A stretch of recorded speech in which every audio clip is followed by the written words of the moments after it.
from Massachusetts to Georgia, but wherever they went, it was always the same.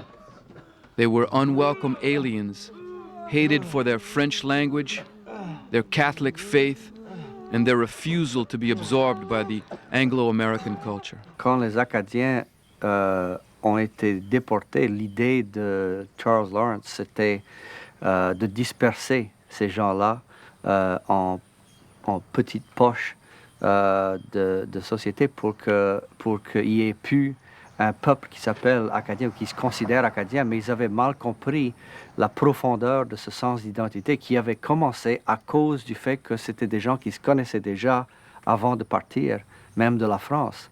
Donc, quand ils ont essayé de les disperser pour briser la société, rendu là, en 1755, c'était impossible. Le sens d'identité était déjà trop fort.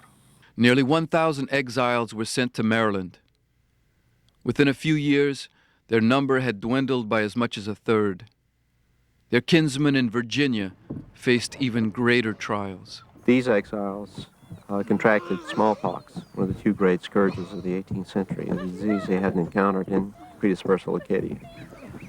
So as a consequence, when they arrived in Virginia, the colonial government refused to allow them to debark. They remained aboard the ship in quarantine, and the disease just decimated the ranks of the exiles. It was eventually decided by the government that they should be shipped elsewhere because they would never be given entry because of the epidemic. So the ships were ordered to sail for England, and during the passage, two of the ships sank. The survivors made their way to England at British seaports where they were placed in detention centers.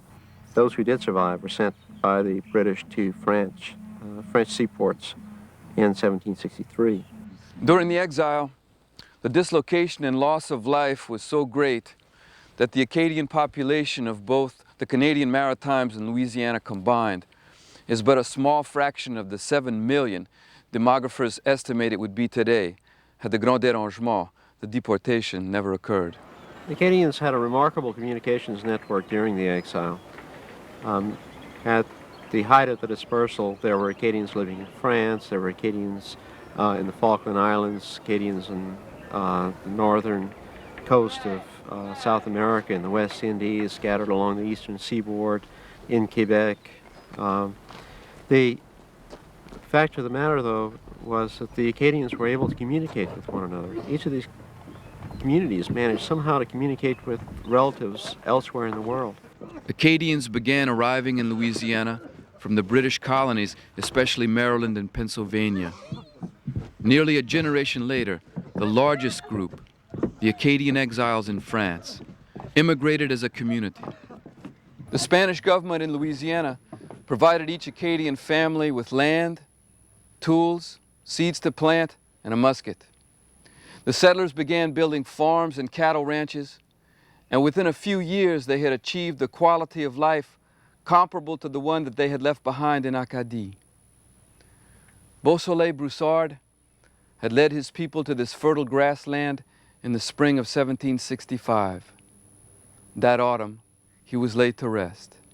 But he had lived to witness the founding of a new settlement, a new homeland, and the birth of a new Acadie.